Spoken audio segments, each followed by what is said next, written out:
मड़ुआ, बाजरा ये सब बहुत पुराने मोटे अनाज है जिसका खेती आज भी बहुत सारे किसान करते हैं।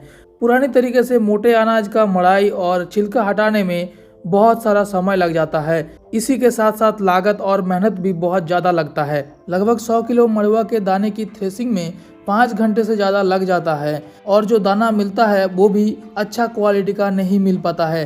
पुरानी तरीके से मोटे अनाज की थ्रेसिंग में बालू और कंकड़ के मिलावट एक बहुत बड़ा समस्या है, जो कि इन मोटे अनाज की खपत को कम होने का एक कारण माना जा सकता है। इस समस्या को ध्यान में रखते हुए मिलेट थ्रेसर की जरूरत महसूस हुआ। विवेकानंद पर्वतीय कृषि अनुसंधान परिषद द्वारा विवेक मड़ुआ थ्रेसर को बनाया गया। इस थ्रेसर की अनुमानिक बाजार मूल्य 3 HP इंजन के साथ लगभग 30,000 का है और 1 HP इलेक्ट्रिक मोटर के साथ 17,000 का है, जो काफ़ी किसान आसानी से अफोर्ड कर सकते हैं। इस मशीन में मड़ुआ और बाजरा की थ्रेसिंग में समय के बचत के साथ साथ खर्चा भी बहुत कम आता है।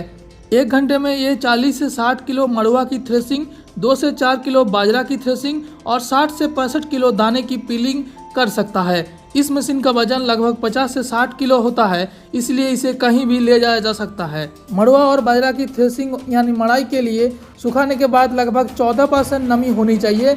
उसके बाद थ्रेसिंग में 1 नंबर जाली लगाकर 15 से 20 बालियां करके हॉपर में डाल देना चाहिए। आधे घंटे के बाद ड्राम खोलकर मोटे डंठल को निकाल के फेंका जाता है। और इसके अलावा मड़ुआ की पीलिंग यानी छिलका हटाने के लिए थ्रेसिंग के बाद थोड़ा सा सूखा लेना चाहिए। उसके बाद थ्रेसिंग में 2 नंबर जाली लगाकर हॉपर में मड़ाई किया गया मड़ुआ का दाना डाल दिया जाता है।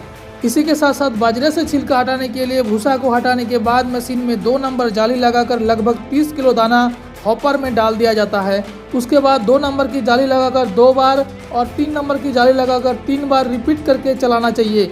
इस समय ध्यान रखना चाहिए कि छिलका हटाने के लिए बाजरे की दाने की नमी लगभग 10% तक होनी चाहिए। दोस्तों, मड़ुआ और बाजरा आदि मोटे अनाज बेहद अच्छा पौष्टिक आहार माना जाता है। झारखंड, वेस्ट बंगाल के आदिवासी क्षेत्र में मोटे अनाज की खेती देखकर बहुत अच्छा लगता है। इन सब मोटे अनाज की खेती में जागरूकता लाने के लिए भारत के प्रस्ताव में संयुक्त राष्ट्र ने 2023 को इंटरनेशनल ईयर ऑफ मिलेट घोषित कर दिया है, क्योंकि मोटे अनाज को पैदा करने के लिए कम पानी, कम खाद, कम दवा का उपयोग करना पड़ता है। इसी के कारण ये आयानित अनाज का एक विकल्प हो सकता है। और ये हम लोग 2012 से समझ रहे थे कि मड़ुआ तरह तरह का, मड़ुआ के बाद सावा है, कोदो है, गुंदली है, सब विशेष अनाज है। हम लोग समझ 2012 से समझ रहे थे, लेकिन इस साल जाकर के भारत सरकार ने डिक्लेयर कराया है कि इंटरनेशनल ईयर ऑफ मिलेट, अंतर्राष्ट्रीय मिलेट का साल, और इसको समर्थन करने वाला 73 देश था। अकेले भारत में रखा तो भारत को सब विरोधी करता है, लेकिन पहली बार पूरा दुनिया भारत के साथ खड़ा हो गया, क्योंकि ये अनाज खाने से, ऐसे तरह के अनाज खाने से ही स्वास्थ्य रहेगा, सुख, समृद्धि, पैसा सब कुछ है।